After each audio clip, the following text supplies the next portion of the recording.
Bonjour, bienvenue à la présentation du diagnostic de la MRC d'Arthabasca. Je me présente Anaïs Messier du Conseil régional de l'environnement du Centre du Québec, le CRECQ.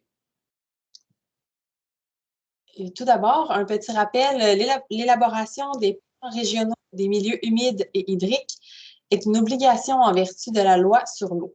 Donc, toutes les MRC du Québec travaillent jusqu'en juin 2022 à identifier les milieux humides et hydriques qui présentent un intérêt écologique, ceux qui devraient bénéficier d'une utilisation durable et ceux qui sont voués à la restauration ou la création. Il y a 4 MRC du Centre du Québec, donc la MRC d'Arthabasca, celle de la MRC de l'Érable, la MRC de Drummond et la MRC de Nicolet-Yamaska, qui ont mandaté le Conseil régional de l'environnement pour l'élaboration de leurs plans régionaux. Les 4 MRC ont entrepris une démarche conjointe afin d'utiliser les ressources et de viser une plus grande cohérence entre leurs plans respectifs. Nous vous invitons à consulter le site web patrimoinenaturel.ca. Vous allez pouvoir y retrouver le contenu de chacun des webinaires, tous les documents associés. Vous allez pouvoir également nous laisser vos commentaires sur la présentation d'aujourd'hui. Vous aurez jusqu'au 15 mai pour ce faire.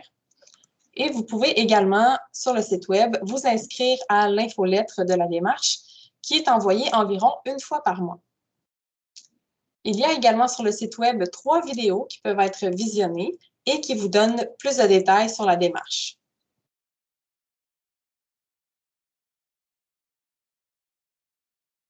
Un rappel des étapes passées et à venir. Dans le webinaire du 15 février dernier, nous vous avons présenté les grandes lignes du portrait de la MRC d'Arthabasca. Aujourd'hui, nous vous présentons le diagnostic factuel et écologique. Le 15 mai, nous présenterons la vision, les cibles de conservation et les orientations qui auront découlé du diagnostic que nous vous présentons aujourd'hui. Finalement, une consultation aura lieu le 22 juin prochain à propos des objectifs et des actions à prévoir. Cette consultation est prévue en ligne. Nous vous invitons encore une fois à vous abonner à l'infolettre pour recevoir l'information lorsque les inscriptions auront commencé.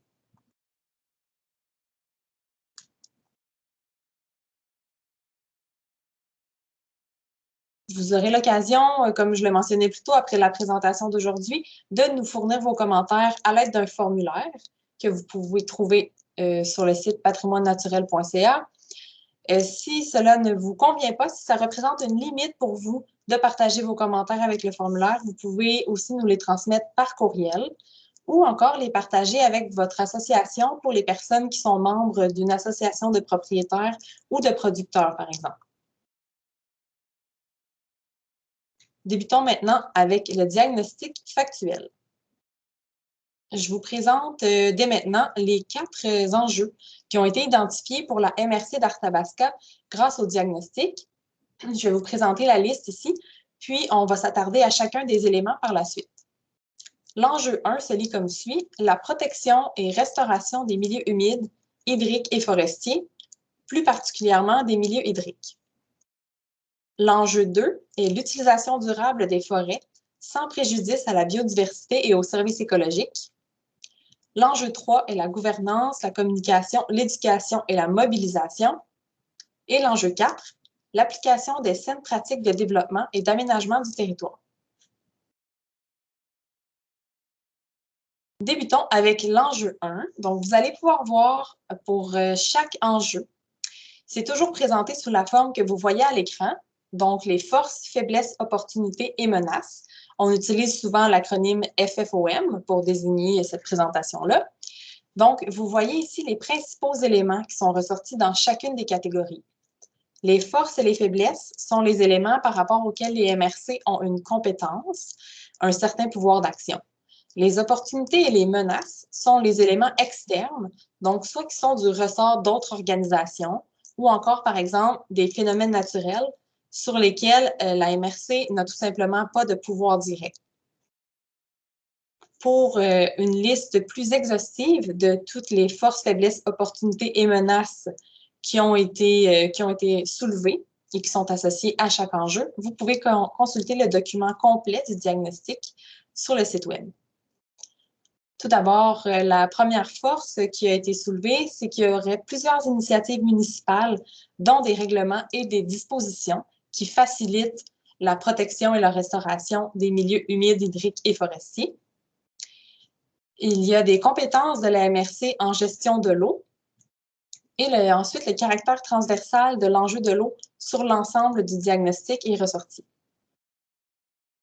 La principale faiblesse serait l'application non uniforme de la politique de protection des rives, du littoral et des plaines inondables, donc de la PPRLPI. Donc, l'application non uniforme des conditions reliées à cette politique sur le territoire de la MRC nuirait à la protection et la restauration des milieux humides, hydriques et forestiers. La première opportunité qui est ressortie est l'acceptabilité sociale qui est reconnue pour la conservation des milieux hydriques. Donc, l'acceptabilité sociale serait plus grande pour la conservation de ce type de milieu naturel par rapport aux autres. Ensuite, la gestion intégrée des ressources en eau par les organismes de bassin versant, les OBV et les tables de concertation régionale. Sur le territoire de la MRC d'Arthabasca, les organismes de bassin versant qui sont actifs sont Copernic, relié à la rivière Nicolet, et Gros-Bec, associé au territoire de la rivière Bécancour. Opportunité suivante, la superficie de milieux naturels jugée acceptable au niveau régional. Ensuite, l'expertise régionale en conservation des milieux naturels. Donc, on peut citer, là, par exemple, les OBV, justement, qui ont une expertise en gestion des milieux hydriques. Et toutes les autres organisations, on peut nommer aussi le Conseil régional de l'environnement, par exemple. Et finalement, une vision et un encadrement gouvernemental qui apporte des lignes directrices. OK, je me suis trompée. Je ne savais pas c'était quoi la fin de ma phrase. Je peux recommencer. 1, 2, 3, go. Finalement, une vision et un encadrement gouvernemental qui apportent des lignes directrices pour la protection et la restauration des milieux naturels. On termine la description de cet enjeu 1 avec les menaces identifiées qui sont tout d'abord le fait que les milieux humides, hydriques et forestiers sont sous pression et finalement l'impact des aléas des changements climatiques.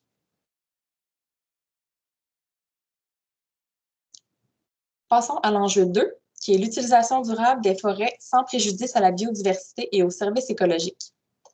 La première force identifiée, c'est le règlement sur le déboisement et l'expertise interne en foresterie, donc l'expertise au sein même de l'équipe de fonctionnaires de la MRC d'Arthabasca. La principale faiblesse identifiée est qu'il n'y a pas de politique de l'arbre dans les différentes municipalités.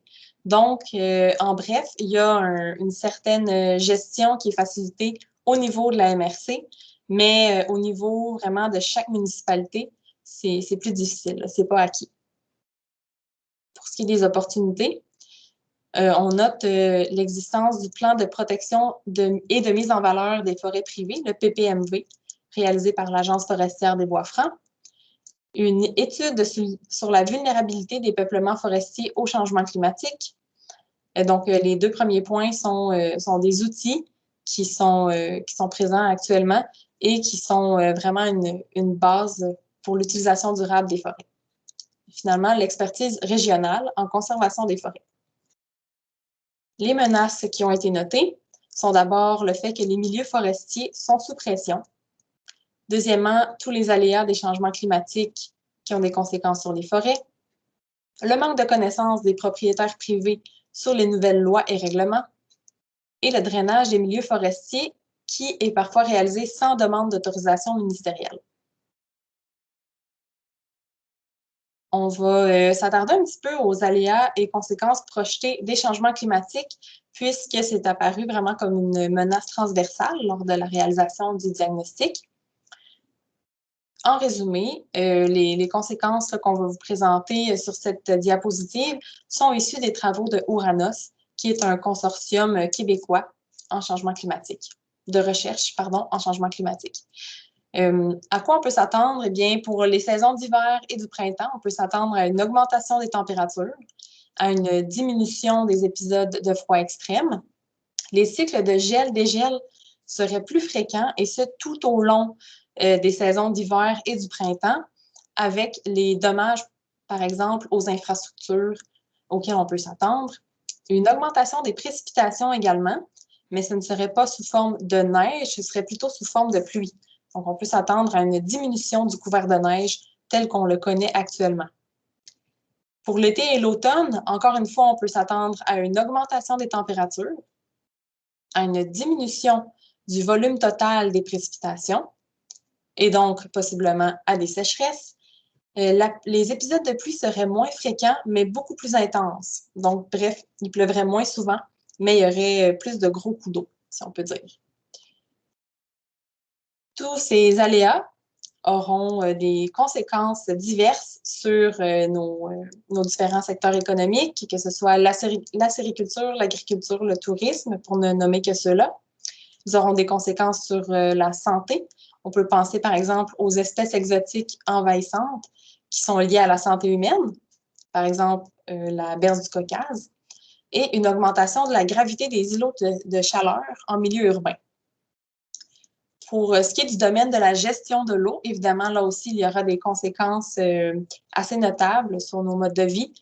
Si on pense seulement aux inondations, aux surcharges de réseaux d'égouts et aux risques de glissement de terrain qui seront plus intenses. Et finalement, pour ce qui est des conséquences attendues directement sur les milieux naturels, on sait qu'il y aura une certaine vulnérabilité des peuplements forestiers au stress climatique, donc au manque d'eau, et les friches seront plus sujettes au feu. Donc, ces deux éléments-là découlent de la diminution des précipitations qui est attendue.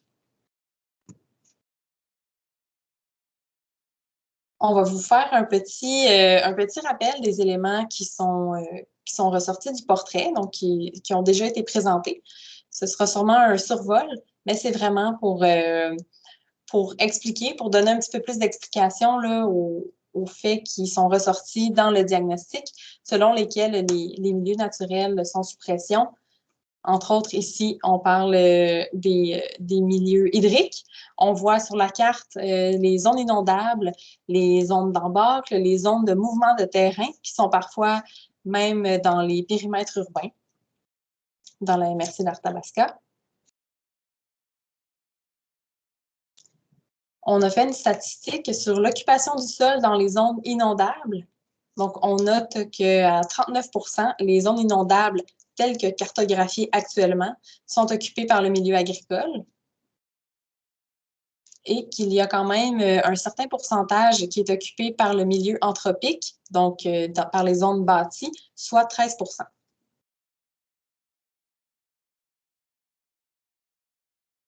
Parlons aussi des cours d'eau rectifiés, qui est un élément assez important là, qui est ressorti dans le portrait, dans le diagnostic.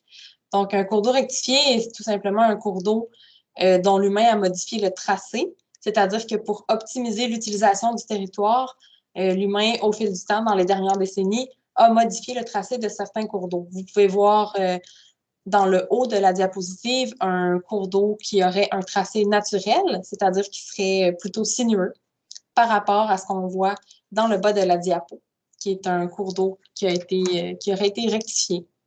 Donc, l'eau circule évidemment plus vite dans un tel cours d'eau avec toutes les conséquences là, que ça peut apporter en amont et en aval. OK, je me suis trompée, Maëlie. Je vais recommencer cette diapo-là, je pense. Bon.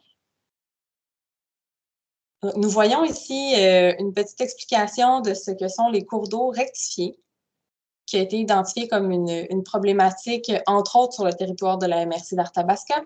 Vous pouvez voir dans le haut de la diapositive un cours d'eau sinueux, donc qui aurait un tracé plus naturel, par rapport à un cours d'eau qui aurait été modifié par l'humain dans le bas de la diapositive. Ce cours d'eau-là est rectifié, donc est droit. L'eau circule plus vite dans un tel cours d'eau. En fait, c'est que pour optimiser l'utilisation du territoire, l'humain a modifié le tracé de ces cours d'eau dans les dernières décennies. et cela peut engendrer différentes problématiques. Sur le territoire de la MRC d'Arthabasca, il y a un certain pourcentage de cours d'eau qui aurait été identifié comme rectifié, particulièrement dans les basses terres du Saint-Laurent. Ce que vous voyez à l'écran, c'est une analyse seulement par orthophoto, donc par analyse de photos aériennes. Ce n'est pas une analyse qui a été faite sur le terrain ou avec des photos historiques. C'est bien important de le préciser. On peut voir aussi les résultats de certaines stations de suivi de la qualité de l'eau sur le territoire. On note qu'il y a 2 stations, donc celle de la rivière Nicolet et de la rivière des Pins, qui ont une qualité douteuse. La station du ruisseau Gosselin aurait une qualité très mauvaise. Et il y a aussi 3 stations dont l'eau aurait une qualité satisfaisante. On vous présente ici rapidement les sous-bassins versants qui ont été priorisés sur le territoire de la MRC. Pardon, j'ai changé de diapositive trop vite. Donc, ces sous-bassins versants ont été priorisés pour différentes problématiques, entre autres celles que vous voyez à l'écran. On n'y reviendra pas puisque toutes ces informations-là ont été présentées avec le portrait. Mais on peut s'attendre à ce qu'il y ait un petit peu plus de besoin d'agir dans ces sous-bassins versants-là pour les différentes problématiques là, qui ont été soulevées.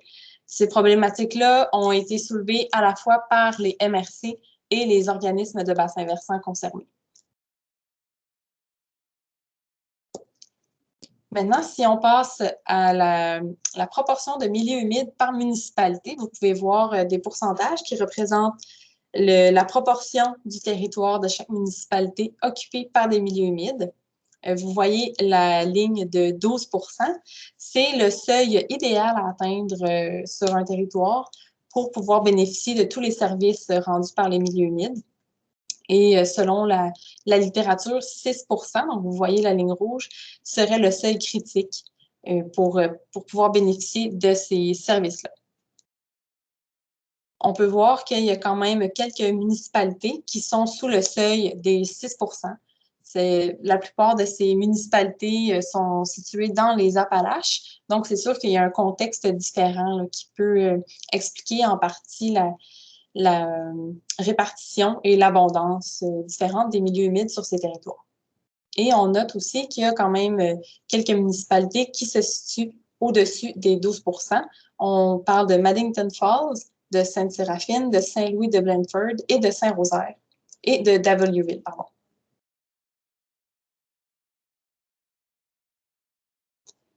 Maintenant, passons à la proportion de forêts par municipalité. Cette fois-ci, selon la littérature, la proportion de couverts forestiers pour un territoire devrait se situer entre 30 et 50 %, 30 % étant le seuil critique et 50 % étant le seuil idéal. Il y a quand même plusieurs municipalités qui se situent tout près du seuil de 50 % ou même au-delà. Il y a seulement 3 municipalités qui se situent sous le seuil de 30 %, donc Sainte-Élisabeth de Warwick, Victoriaville et Warwick. Rapidement, les perturbations qui ont été soulevées pour les milieux naturels en général, donc en milieu forestier, on note les traverses à gué, les ornières et le drainage qui perturbent les milieux hydriques. En milieu agricole, le drainage, le ruissellement de surface ainsi que la pollution diffuse perturbent les milieux hydriques en particulier. En milieu urbain, la problématique majeure demeure le taux d'imperméabilisation des surfaces qui est connecté à un réseau de drainage pluvial. Dans la MRC d'Arthabasca, il y a aussi le changement d'usage des milieux naturels, en fait, qui est dû en particulier au développement des petits fruits autorisés en vertu du REA et finalement les changements climatiques. Il est important de préciser que pour plusieurs de ces problématiques, de ces perturbations, notamment pour les activités agricoles et les activités de développement urbain, il y a quand même des outils, des actions qui sont mises en place pour contrer les problématiques et leurs effets néfastes. Finalement, un petit mot rapide sur les espèces exotiques envahissantes dans la MRC d'Arthabasca, qui peuvent aussi être considérées vraiment comme une problématique transversale à tous les milieux naturels. Rapidement, on voit en haut à gauche une photo de berce du Caucase, en bas à gauche une photo de tanche et en haut à droite une photo de renouée du Japon, qui sont tous des espèces présentes, en fait, dont la présence a été notée sur le territoire de la MRC d'Arthabasca. Revenons à nos enjeux. Donc, l'enjeu 3, qui est la gouvernance, la communication, l'éducation et la mobilisation par rapport au milieu naturel. La principale force qui est ressortie, c'est qu'il existe actuellement des règlements, des dispositions et des plans encadrant la conservation des milieux naturels. Nommons en particulier le plan de conservation des milieux naturels de la MRC d'Arthabasca. Les faiblesses sont d'abord le manque de connaissances des décideurs et des municipalités, la volonté inégale d'engagement des élus en conservation des milieux naturels, un manquement à l'égard de l'application de certaines politiques, règlements et lois, et le fait qu'une seule planification en adaptation au changement climatique soit actuellement en vigueur parmi les municipalités. Les opportunités principales sont qu'il y a une communication et un accompagnement des propriétaires qui est fait par plusieurs organismes régionaux et qu'il y a des lois, règlements et programmes encadrant la conservation des milieux naturels à un niveau autre que la MRC, par exemple au niveau gouvernemental. Les menaces sont d'abord l'inégalité dans la répartition des milieux naturels entre les municipalités, ce qui crée des divergences en gouvernance. Cela peut être dû à plusieurs facteurs, notamment la localisation des municipalités, l'historique du développement et des activités économiques, par exemple, qui aurait conduit à un déboisement plus prononcé dans certaines municipalités par le passé. Deuxième menace, plusieurs propriétaires risquent d'être démunis face aux connaissances, étant donné qu'il y a une quantité phénoménale de connaissances à s'approprier pour pouvoir bien gérer ces milieux naturels au quotidien. OK, Maëlie, je pense que je vais reprendre cette phrase-là. Je pense que c'était pas vraiment idéal. Fait que je vais reprendre aux menaces. Donc, les principales menaces qui ont été soulevées par rapport à l'enjeu 3 sont les suivantes. D'abord, l'inégalité dans la répartition des milieux naturels entre les municipalités, ce qui créerait des divergences en gouvernance. Cette inégalité de répartition peut être due à plusieurs facteurs, notamment la localisation entre les basses-terres du Saint-Laurent et les Appalaches, ou bien l'historique du développement et des activités économiques qui pourraient avoir mené, par exemple, à un déboisement plus prononcé dans certaines municipalités par le passé. Deuxième menace, plusieurs propriétaires qui risquent d'être démunis face aux connaissances, étant donné qu'il y a une quantité assez importante de connaissances à s'approprier, mais également de réglementations à connaître. Il y aurait une méconnaissance du rôle des milieux naturels. En fait, le fait que les connaissances ne soient pas assez partagées, pas assez vulgarisées, cela pourrait limiter l'appréciation du rôle des milieux naturels et pourrait même rendre plus difficile la justification de la conservation des milieux naturels dans certains cas. Et finalement, un manque de données sur certains éléments.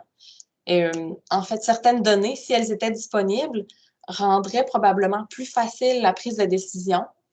Par exemple, la distribution des espèces exotiques envahissantes sur le territoire, la délimitation des zones inondables, la source de la sédimentation dans certains cours d'eau problématiques, sont toutes des données qui seraient très utiles à avoir et qui pourraient faciliter vraiment la gestion des milieux naturels.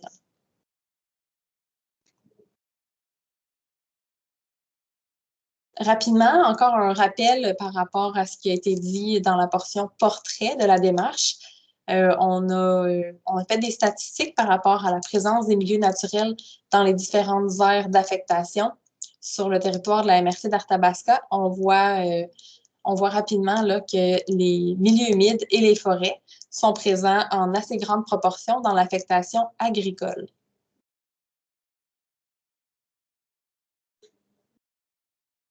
Passons à l'enjeu 4. l'enjeu 4, qui est l'application des saines pratiques de développement et d'aménagement du territoire. Le fait que les saines pratiques d'aménagement du territoire aient été vraiment mises en œuvre dans les dernières années, et il a été noté que cela renforce actuellement l'attractivité de la région de la MRC d'Arthabasca, que ce soit pour les activités récréatives, pour le tourisme. Par contre, la faiblesse serait que le mode d'aménagement actuel est quand même assez peu tourné vers la consolidation des périmètres urbains. Les opportunités et les menaces ont été jumelées, considérant les différences de chaque territoire, de chaque municipalité quant à sa localisation et considérant aussi les projections démographiques qui sont à la hausse à l'échelle de la MRC pour les prochaines années. On peut considérer que les 2 points suivants peuvent à la fois être une opportunité et une menace. Donc, la conciliation qui est visée entre le développement et la conservation des milieux naturels, et finalement le fait de favoriser le respect et la mise en valeur des particularités des différents territoires.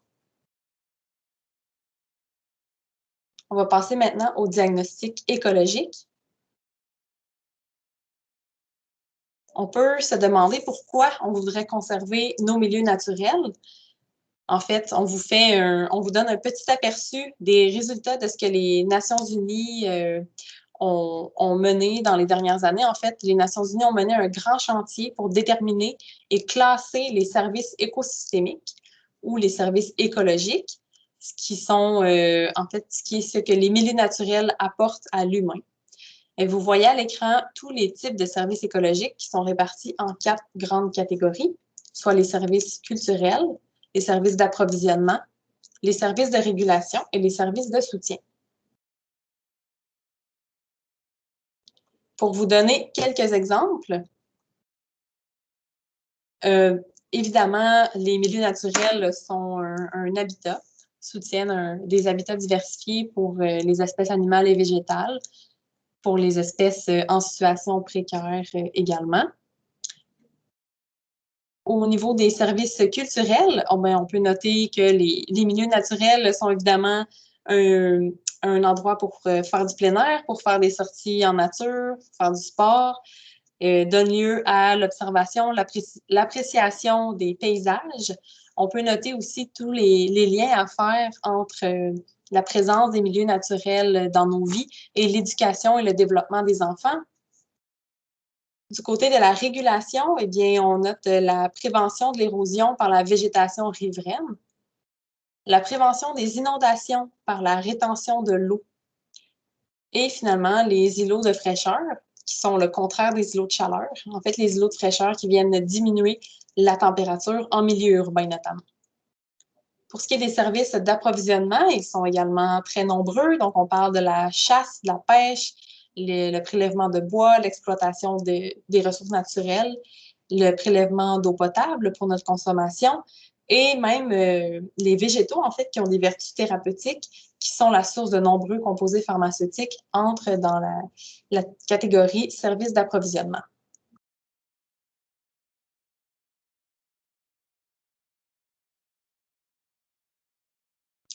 Il y a même des estimations qui ont été faites par rapport à la valeur économique des services que nous rendent les milieux naturels.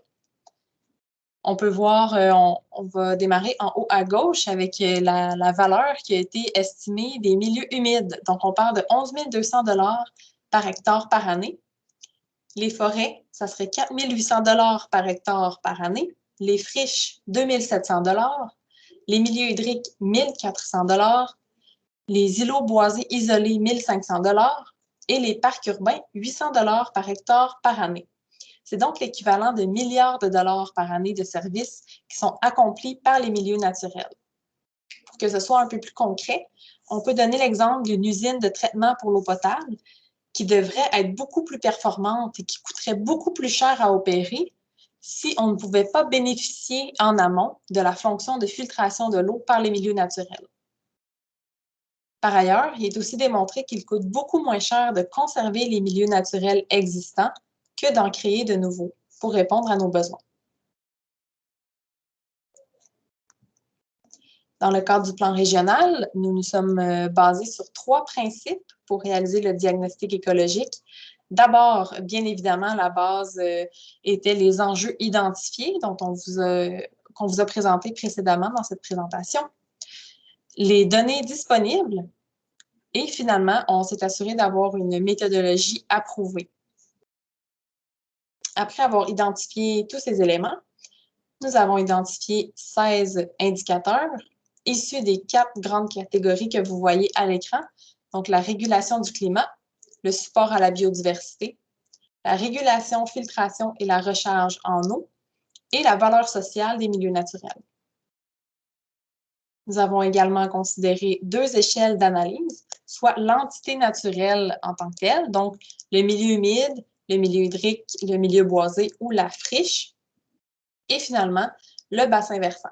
Donc, il y a eu une analyse des services écologiques, des fonctions écologiques, à la fois pour chaque milieu naturel cartographié et pour le bassin versant, donc l'unité hydrologique dans lesquelles ils sont situés. Il est important de se souvenir que les résultats que nous allons vous présenter représentent une contribution qu'on dit potentielle relative aux services écologiques. Potentielle, puisque évidemment, ce sont des calculs, bien que ce soit basé sur une méthodologie approuvée, reste qu'on n'a pas été sur le terrain là, pour mesurer chacun des indicateurs dans chacun des milieux naturels. Et finalement, relative, puisque les milieux naturels de notre région sont comparés entre eux et non pas avec ceux de l'ensemble du Québec.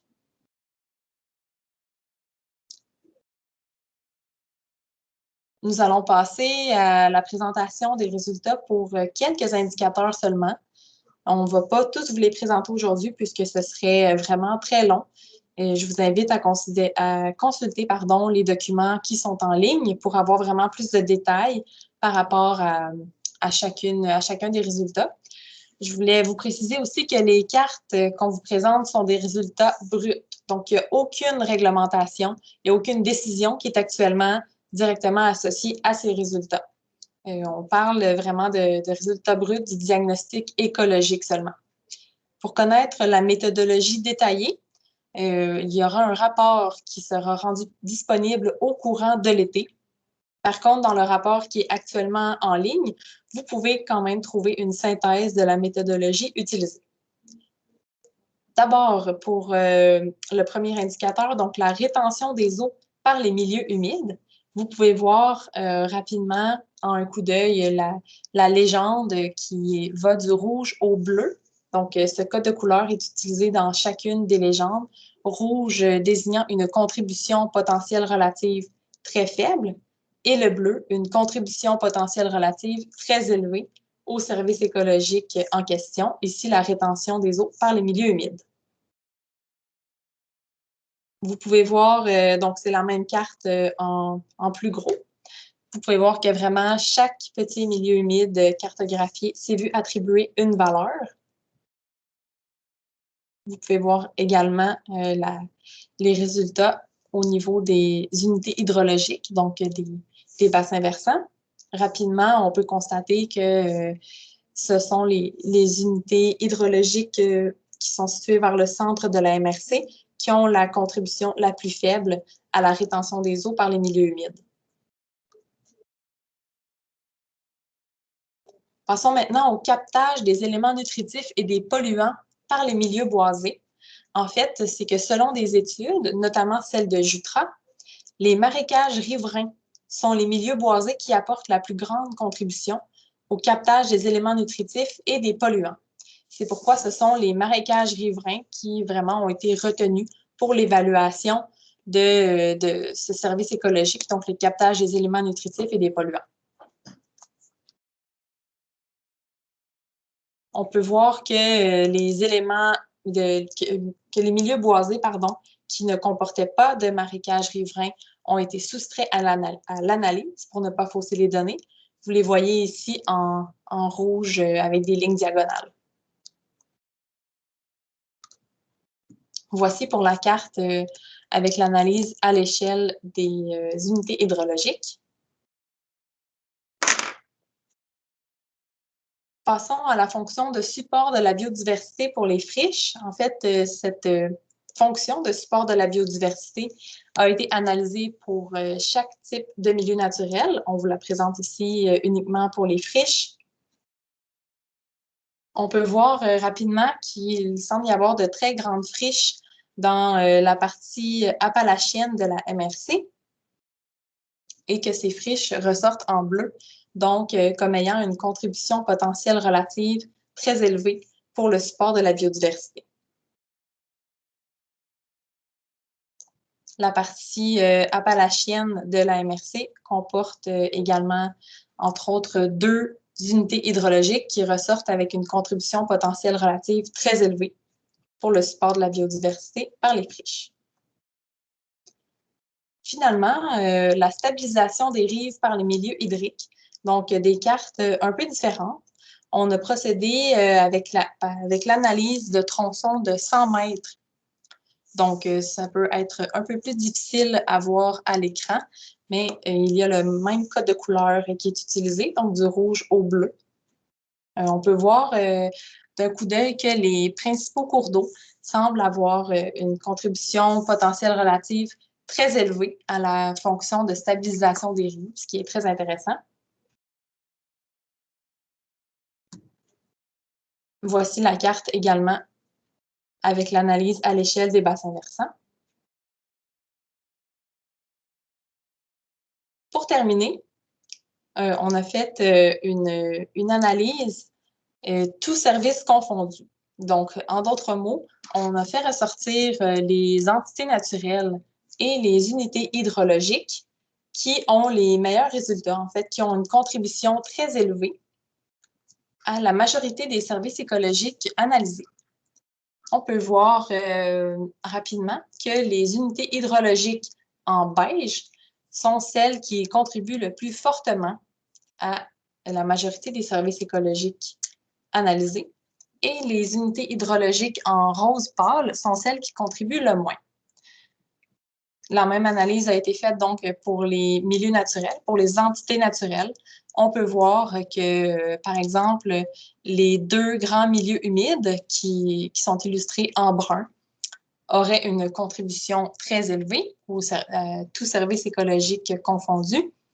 Et il y a des milieux boisés qui sont plus en périphérie de la MRC, qui ont également une contribution très élevée au service écologique. Et finalement, les friches qui sont dans la partie appalachienne de la MRC, qui ont également une contribution très élevée. Je vous rappelle les 4 enjeux qui sont réellement le point de départ pour le choix de la vision, des cibles de conservation et des orientations. Ce sera également le thème du prochain webinaire qui sera présenté le 15 mai 2021. Ce sera présenté sous la même forme que la présentation d'aujourd'hui. Les inscriptions se feront également de la même manière, c'est-à-dire via le site web patrimoinenaturel.ca. Nous vous donnons rendez-vous le 15 mai prochain. Vous avez également, je vous rappelle, jusqu'au 15 mai 2021 pour nous fournir vos commentaires sur la présentation d'aujourd'hui.